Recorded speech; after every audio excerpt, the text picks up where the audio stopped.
इस कहानी की शुरुआत में हमें बताया जाता है कि तियानलिन कॉन्टिनेंट को 5 रीजन में बांटा गया है, जिनमें से 4 रीजन ईस्ट, वेस्ट, नॉर्थ और साउथ इंसानों के रहने के लिए उपयुक्त है। वहाँ नेचुरल रिसोर्सेज की कोई कमी नहीं है, लेकिन 5वां सेंट्रल रीजन पूरी तरह बंजर है। वहाँ किसी इंसान के लिए जिंदा रहना बहुत मुश्किल है। इंसानों के कबीलों ने बाहर के चारों रीजन पर कब्जा कर लिया और वहाँ बस गए। डीमंस और बिस्ट ने भी सेंट्रल रीजन पर कब्जा कर लिया और वहीं रहने लगे। फेंटियन कैलेंडर के साल 425 में अपने कल्टिवेशन से एक नई टेक्निक सीखी और वो डीमन से इंसानी रूप में तब्दील हो गया। कुईजी इंसानों से बदला लेना चाहता था, क्योंकि इंसान हजारों सालों से खुशहाली से रह रहे थे और डीमन बंजर इलाके में काफी मुश्किल से अपनी जिंदगी गुजार रहे थे। कुईजी ने डीमंस की एक आर्मी बनाई और इंसानों को खत्म करने के लिए उसने ईस्ट रीजन की फेंटियन इंपियर सिटी के ऊपर अटैक किया। वहाँ का किंगयुन कबीला एक कल्टिवेशन कबीला था, जिन्हें क्लाउड टेम्पल ने ऑर्डर्स दिए कि वो अपनी आर्मी को इकट्ठा करे और कुईजी की डीमन आर्मी का सामना करे। कुईजी सभी से कहता है कि जो भी मेरे रास्ते में आगे आएंगे उन्हें खत्म कर दूंगा और जो मेरी गुलामी कबूल कर लेंगे उन्हें छोड़ दूंगा। कुईजी अपने डीमन का किंगडम बनाना चाहता था। वो अपनी पावर्स से एक ड्रैगन को बुलाता है और उसे इंपियर सिटी को खत्म करने के लिए भेज देता है। ड्रैगन के साथ डीमंस की एक पूरी आर्मी भी थी और उन्होंने इंपियर सिटी के ऊपर अटैक कर दिया था। किंगयुन कबीले के लोग डीमन से फाइट कर रहे थे पर उनसे जीत नहीं पा रहे थे, इसीलिए वहाँ क्लाउड टेम्पल की मास्टर निंग्यू डाई आ जाती है। वो कहती है कि क्लाउड टेम्पल हजारों सालों से ईस्ट में खड़ा है और वो डीमंस को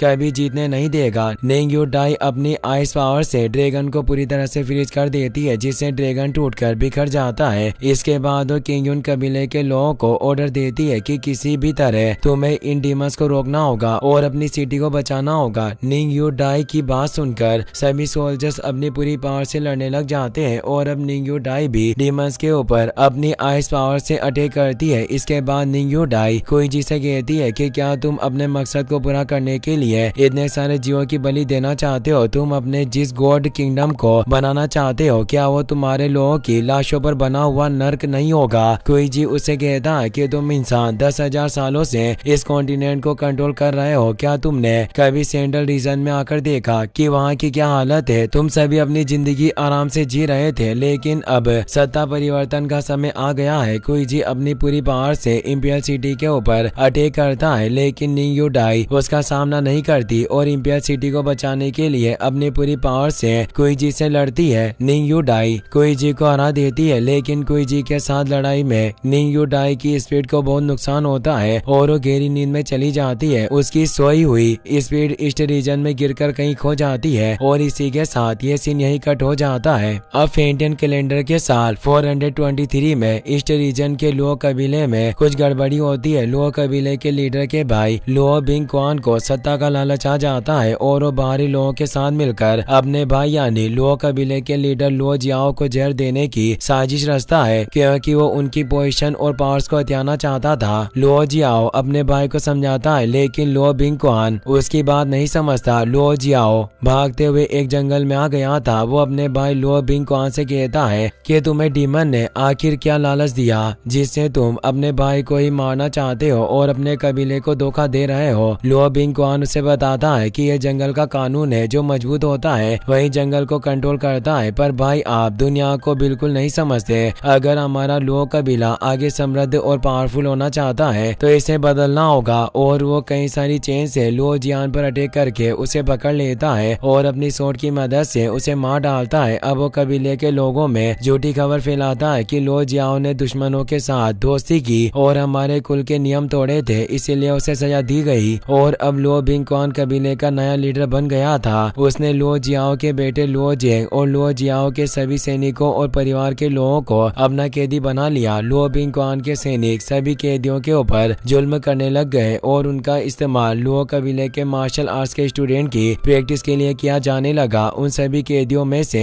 एक कैदी लुओ यूशु भी था। वो बीमार था, इसीलिए वो चल नहीं पा रहा था। इसीलिए एक सैनिक उसे कोड़ों से मारने लग जाता है, क्योंकि उसे लग रहा था कि यूशु नाटक कर रहा है। लेकिन तभी एक दूसरा सैनिक यूशु को मारने वाले सैनिक को रोकता है और उसे कहता है कि आज कोई भी मरना नहीं चाहिए, क्योंकि यंग मास्टर पेईरान आज अपने कल्टिवेशन से जागे है, इसीलिए किसी को मरने मत दो, उन्हें इनकी जरूरत पड़ सकती है। इसके बाद यूशु का एक साथी उसे उठाता है और उसे अपने साथ लेकर जाता है। यूशु अपने साथी से कहता है कि यंग मास्टर लुओ जेंग इन सभी को सबक सिखाएंगे। लेकिन अब यूशु का साथी उसे बताता है कि मैंने प्रिजन के कुछ सैनिकों को ये कहते सुना कि वो लोग मास्टर जियो जेंग को रोज कुछ दवाई देते हैं ताकि वो कल्टिवेशन ना कर सके। उन दवाइयों से लुओ जेंग को बुरे सपने आते थे जिससे उसका दिमाग स्टेबल नहीं रह पाता। अब हमें यंग मास्टर लुओ जेंग को दिखाया जाता है जो एक प्रिजन में बंद था और उसे कुछ बुरे सपने आ रहे थे जिनमें लुओ बिंग क्वान उसके डेड को मार रहा था। लुओ जेंग को काफी गुस्सा आता है और वो चिल्लाकर लुओ बिंग क्वान से कहता है कि तुम मेरे डेड पर गलत इल्जाम लगा रहे हो, वो ऐसा नहीं कर सकते, तुम उन्हें फंसा रहे हो। और वो लुओ बिंग क्वान के ऊपर अटैक करके उसे मारने की कोशिश करता है, पर लुओ बिंग क्वान बहुत ही ज्यादा पावरफुल था, इसीलिए वो लुओ जेंग को हरा देता है, जिससे अब लुओ जेंग घबराकर अपनी नींद से जाग जाता है। जागने पर उसे पता चलता है कि वो एक सपना देख रहा था, इसीलिए वो फिर से सो जाता है। तभी लुओ जेंग के पास स्टीवर्ट फेंग आता है जो लुओ बिंग क्वान का मंत्री था। वो लुओ जेंग को सोता हुआ देख उसे जगाने के लिए उसके पेट में लात मारने की कोशिश करता है, लेकिन तभी जेंग जाग जाता है और वो स्टीवर्ट फेंग को पकड़कर अपनी चेन से उसका गला दबा देता है। जेंग उसे मारने वाला होता है, लेकिन तभी स्टीवर्ट फेंग लुओ जेंग से कहता है कि तुमने मुझे मार दिया तो तुम्हारे सभी साथियों को भी मार दिया जाएगा। लुओ जेंग रुक जाता है और स्टीवर्ट फेंग को छोड़ देता है और उसे कहता है कि तुम मुझे अपने यंग मास्टर पेईरान के लिए लेने आए थे, इसीलिए अब देर मत करो और मुझे उनके पास लेकर चलो। स्टीवर्ट फेंग लुओ जेंग को लेकर बाहर जा रहा होता है। तभी लुओ कबीले की एक लड़की जेंग से मदद मांगती है। वो जेंग की छोटी सिस्टर एक प्रिजन में से जेंग को बुलाती है, लेकिन जेंग अपनी सिस्टर की ओर देखे बिना ही बाहर चला जाता है। इसके बाद स्टीवर्ट फेंग यंग मास्टर पेईरान के पास जाता है और उसे कहता है कि लुओ जेंग को मार्शल आर्ट ट्रेनिंग ग्राउंड में लेकर आ गए हैं, इसीलिए अब पेईरान भी ट्रेनिंग ग्राउंड में जाने लगता है। दूसरी ओर ग्राउंड में मार्शल आर्ट्स की ट्रेनिंग चल रही थी और कुंफू मास्टर्स कैदियों के ऊपर अपने मुंह ट्राई कर रहे थे। वो बताते हैं कि जिसने जन्म लिया है वो इंसान मर सकता है, लेकिन अगर कोई अमर होना चाहता है तो उसे 5 रियल्म से गुजरना पड़ता है, जिन्हें skin refinement, bone refinement, flash refinement, viscera refinement और मेरो रिफाइनमेंट कहते हैं। इन सभी में माहिर होने के बाद कोई भी बहुत अच्छा योद्धा बन सकता है। ये कहकर अब वो अगले कैदी दल को बुलाते हैं जो लुओ कबीले के लोग थे। वो यूशु को आगे लेकर आते हैं और एक स्टूडेंट यूशु पर अटैक करता है, लेकिन तभी जेंग वहां जाता है और उस स्टूडेंट से रुकने के लिए कहता है, इसीलिए अब वो स्टूडेंट रुक जाता है और तभी जेंग बहुत तेजी से उस स्टूडेंट के पास आकर उसे मारता है, जिससे वो बहुत दूर जाकर गिरता है। इसीलिए अब सभी स्टूडेंट लुओ जेंग के ऊपर अटैक कर देते हैं, लेकिन अब लुओ जेंग एक एक करके सभी को मारता है और सभी को बीट कर देता है। तभी उन सभी स्टूडेंट्स का मास्टर कहता है कि लुओ जेंग बोन रिफाइनमेंट के मिडिल स्टेज पर है, इसीलिए वो बहुत पावरफुल है। अब पेईरान वहां पहुंच जाता है और वो जेंग के लिए तालियां बजाता है। वो लुओ जेंग से कहता है कि मुझे कल्टिवेशन करते हुए बहुत वक्त बीत गया, मुझे तो लगा था कि सैनिकों ने तुम्हें मार दिया होगा, लेकिन तुम्हें जिंदा देखकर मुझे बहुत खुशी है। पेईरान की बात सुनकर लुओ जेंग कहता है कि अभी तो हमारी लड़ाई बाकी है, उसे पूरा किए बिना मैं कैसे मर सकता हूँ। पेईरान जेंग की बात पर हंसता है और उसे कहता है कि मुझे भी देखने दो कि लुओ कबीले की सबसे बड़ी ब्रांच का यंग मास्टर कितना पावरफुल है। ये बोलकर पेईरान जेंग के ऊपर अटैक कर देता है और बहुत तेजी से जेंग के पीछे जाकर उस पर अपने बोन रिफाइनमेंट के पीक लेवल की पावर से अटैक करता है, जिससे जेंग बहुत ज्यादा घायल हो जाता है। इस अटैक से लुओ जेंग को पता चलता है कि पेईरान बहुत ज्यादा पावरफुल हो चुका है, इसीलिए पेईरान जेंग से कहता है कि तुम्हें पता होना चाहिए था कि लुओ कबीले के पूर्वज एक बार यहाँ स्वर्ग और अर्थ के 2 अमृत छोड़कर गए थे और उन अमृत का एकमात्र काम किसी भी रियल्म में बहुत जल्दी से इम्प्रूवमेंट लाना था। ये बात सुनकर लुओ जेंग पेईरान से कहता है कि तुमने लुओ कबीले के रूल्स को तोड़ा है और उन अमृत का इस्तेमाल अपने फायदे के लिए कर लिया है, लेकिन अब पेईरान कहता है कि बस तुम्हारे डैडी उन रूल्स को मानते थे, लेकिन अब वो मर चुके हैं। पेईरान की बात सुनकर जेंग को बहुत गुस्सा आता है, लेकिन वो बहुत ज्यादा घायल था और हिल नहीं पा रहा था, इसीलिए अब पेईरान उसके पास आता है और उसे कहता है कि किसी वक्त तुम्हें लुओ कबीले का सबसे होनहार मास्टर समझा जाता था और अब तुम बस एक कैदी हो जिसकी हालत एक कुत्ते से भी खराब है। इसके बाद पेईरान लुओ जेंग से कहता है कि मैंने सुना है कि किंगयुन कबीले में तुम्हारी छोटी बहन अपना काम अच्छे से नहीं कर रही थी, इसीलिए उसे पनिशमेंट दी गई है और उसे एक पनिशमेंट माउंटेन पर भेज दिया गया है। लेकिन अब उसे भरोसा नहीं है कि उसका बड़ा भाई उसे बचाने के लिए आएगा, क्योंकि तुम तो खुद को भी नहीं बचा पा रहे हो। ये कहकर पेरान वहाँ से चला जाता है। इसके बाद हमें लो कबीले की सबसे बड़ी बेटी लोयान को दिखाया जाता है, जो चेन से बंधी थी और उल्टी लटकी थी। अब हम देखते हैं कि एडवर्ड फेंग जेंग को उठाकर फिर से प्रिजन में ले आता है और उसे फिर से चेन से बांध देता है, जिसे देखकर लो यूशु को बहुत बुरा लगता है, क्योंकि उसे लग रहा था कि उसी की वजह से जेंग की हालत हुई है। अगले सीन में हमें जेंग को दिखाया जाता है, जो प्रिजन में था और उसे अब होश आ गया था। वो बताता है कि अभी वो जिस प्रिजन में कैद है उसका इस्तेमाल पहले लो क्लैन की सबसे इम्पोर्टेंट कल्टिवेशन करने वाली जगह के रूप में किया जाता था, लेकिन अब उन्होंने इस जगह को एक प्रिजन बना दिया था। जेंग अपना शर्ट खोलता है और पानी से अपने गाँव को धो रहा था। वो सोच रहा था कि स्वर्ग और अर्थ की पील असलियत में बहुत पावरफुल है, क्योंकि उसने कुछ ही वक्त में पेरान को बोन रिफाइनमेंट के पीक रियल्म पर पहुंचा दिया। उसके अंकल ने लीडर की पोजीशन को हासिल करने के लिए लो जियाओ को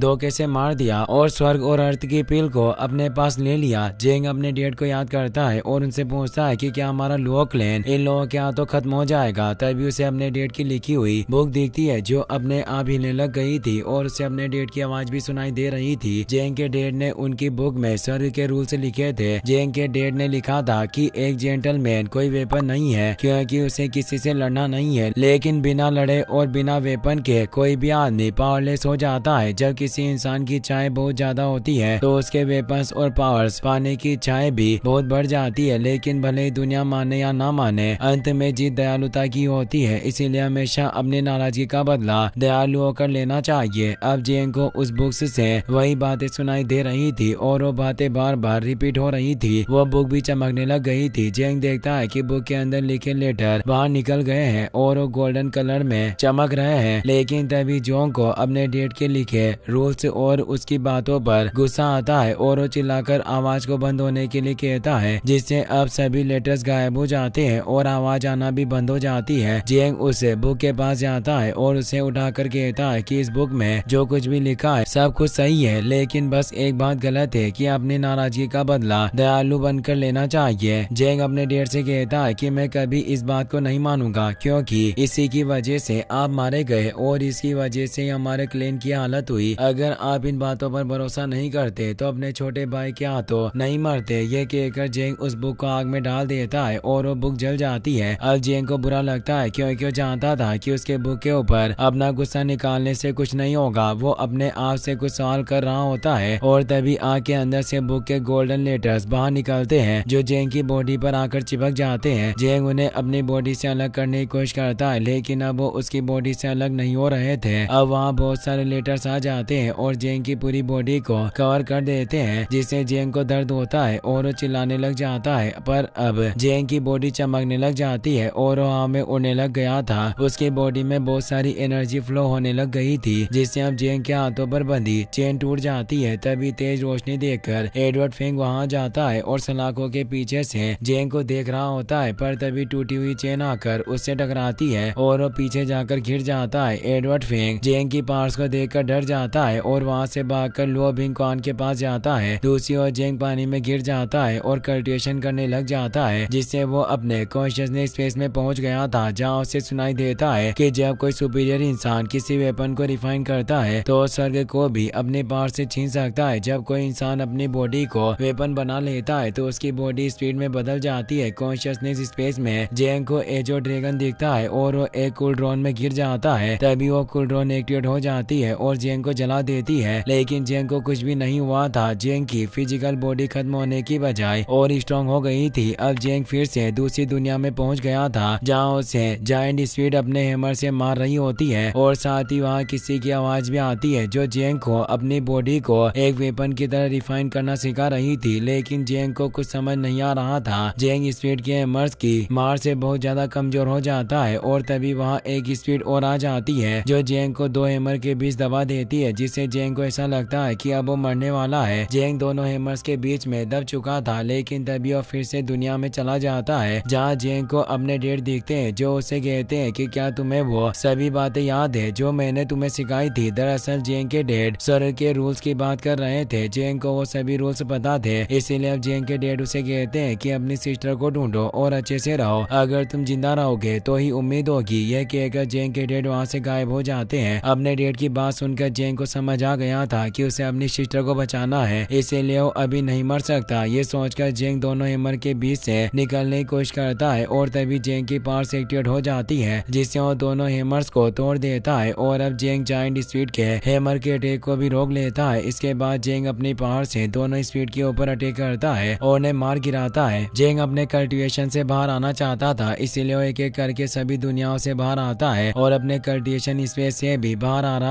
तभी ये जो ड्रैगन जेंग का पीछा करने लगता है, पर जेंग उससे बच जाता है और वहाँ से निकल जाता है। अब जेंग अपने कल्टीवेशन से बाहर आ चुका था, लेकिन वो बहुत घायल था और पानी से बाहर आकर बेहोश हो गया था। हमें जेंग के हाथों में एक पेंडेंट दिखता है जो फिश जेट पेंडेंट था और उस पेंडेंट का दूसरा हिस्सा जेंग की सिस्टर के पास था। अगले सीन में हमें एडवर्ड फेंग को दिखाया जाता है जो लो बिंग क्वान के पास भागता हुआ आया था। फेंग बिंग क्वान को बताता है कि प्रिजन में कुछ अजीब हो रहा है। मुझे ऐसा लगता है कि लो जेंग ने कोई नई मिस्टीरियस टेक्निक सीख ली है जिससे वो बहुत पावरफुल हो गया। फेंग की बात सुनकर बिंग क्वान उसे पूरी बात ठीक से बताने के लिए कहता है और ये सीन यही कट हो जाता है। दूसरे सीन में हमें एक तहखाने को दिखाया जाता है जहाँ एक फर्नेस थी और उस फर्नेस के अंदर एक जी लेंग नाम का डीमन था। वो अपने वेपन को रिफाइन करने के लिए इंसानों की स्पीड का यूज कर रहा था, लेकिन लो क्लैन के गुलामों की स्पीड पावरफुल नहीं थी, इसीलिए उससे ज्यादा पावरफुल स्पीड की जरूरत थी। इसी के साथ ये एपिसोड यहीं पर खत्म हो जाता है।